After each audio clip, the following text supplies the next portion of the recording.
Les 30 guichets de Air Tahiti ont été pris d'assaut dès l'ouverture des portes du salon. Et dans la file d'attente, on prend son mal en patience. Ça fait longtemps que vous attendez ? Pas tellement. Quand on voit l'ampleur du salon, on peut dire c'est relatif. L'attente, c'est pire à Disneyland. Voilà. Et vous venez pour quel vol ? Là, je veux partir à Rangiroa. On a été stratégique. On a d'abord fait des deux équipes, une ici, une sur les pensions, donc c'est bon. Il fallait en effet jouer de stratégie car les vacances, notamment dans les îles, ça se mérite. Étape 1, passer au guichet pour le billet d'avion. Étape 2, aller voir hébergement et excursion. Enfin, étape 3, revenir faire valider son billet. Et sous la chaleur étouffante, tous devaient rester stoïques, à l'exemple des professionnels du tourisme présents sous les chapiteaux bandés. On fait 10% moins cher par rapport au tarif normal et c'est proposé même hors salon le prix. Voilà, les clients se déplacent, donc je fais même pour toute l'année. Ils ont pris la peine de venir sous cette chaleur et donc je fais pour toute l'année le prix. Même pour septembre, je fais.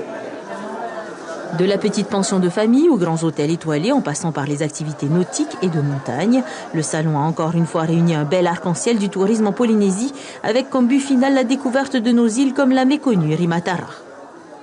Il y a beaucoup d'autres choses à voir et à vivre parce que la vie à Rimatara est assez spéciale, est assez unique dans le sens où la vie là-bas est la vie d'antan en fait, la vie ancienne de Tahiti, on vit tout simplement.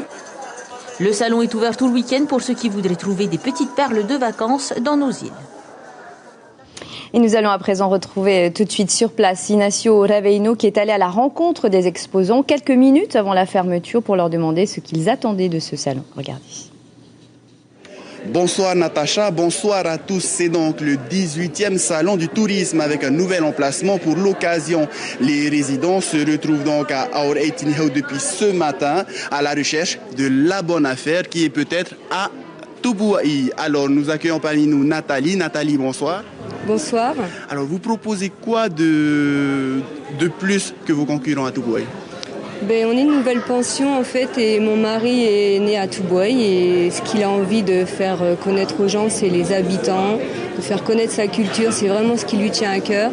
Et d'ailleurs c'est pour ça qu'il est revenu vivre sur son île natale car ça lui manquait beaucoup. Tubuai est une île tellement belle. L'authenticité, c'est un peu le maître mot du salon du tourisme et c'est ce que vous prônez aussi? Tout à fait. C'est vraiment ce qu'on veut mettre en avant, la culture, les habitants, les artisans. Vraiment, c'est vraiment ce qu'on veut mettre en avant. Merci beaucoup Nathalie. Alors pour rappel, la 17e édition qui s'est déroulée au mois de septembre dernier avait réuni le temps d'un week-end 211 exposants présents sur 193 stands. 85 pensions de famille et 29 hôtels classés étaient aussi représentés. Le salon du tourisme avait donc réuni 15 000 visiteurs sur les 3 journées.